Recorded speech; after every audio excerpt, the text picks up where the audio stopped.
মৰিগাঁৱৰ ধৰণতোলৰ ভকত গাঁৱত চাঞ্চল্য দৌল গোবিন্দ মন্দিৰ সাৰ্বজনীন সেৱা আশ্ৰমত দুৰ্বৃত্তৰ তাণ্ডৱ মন্দিৰৰ দুৱাৰৰ তলা ভাঙি ভিতৰত প্ৰৱেশ দুৰ্বৃত্তই লণ্ডভণ্ড কৰিলে মন্দিৰৰ সকলো সামগ্ৰী থাপনা চন্দুক পুথি গামোচা আদি দলিয়াই পেলালে দুৰ্বৃত্তই বাহিৰলৈ দলিয়াই পেলালে মন্দিৰৰ সকলো সামগ্ৰী লৈ যায় মন্দিৰৰ কিছু সাঁচতীয়া ধন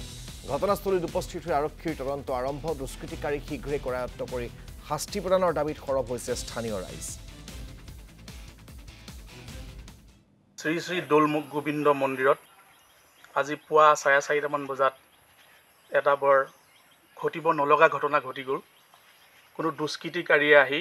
দৌল মন্দিৰৰ লগতে আমাৰ তেলাই ভকত গাঁৱৰ সেৱাশ্ৰমত চুৰি কাৰ্য সংঘটিত কৰি তেওঁলোকে ধন টকা পইচা লৈ যোৱাৰ উপৰিও আমাৰ যি থাপনাৰ মেইন পুথি গুণমালা পুথিভাগ তেওঁলোকে বাহিৰত আহি লণ্ডভণ্ড কৰি থৈ যায় চন্দতাপ তেওঁলোকে লণ্ডভণ্ড কৰে গোসাঁই কাপোৰ লণ্ডভণ্ড কৰাত আমি তেলাই ভকত গাঁৱৰ ৰাইজ সঁচাকৈ ক্ষুভিত হৈছোঁ লগতে আমাৰ সেৱাশ্ৰমতো গৈ তেওঁলোকে তেনেকুৱা ধৰণৰ আতিশায্য চলায় চুৰি কাৰ্য সংঘটিত কৰে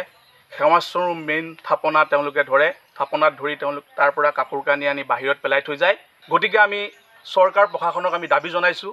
অনুৰোধ জনাইছোঁ যাতে তেওঁলোকে অনতিপলমে এই দুষ্কৃতিকাৰীক কৰায়ত্ব কৰি আমাক ৰাইজক এটা উচিত তদন্ত প্ৰদান কৰে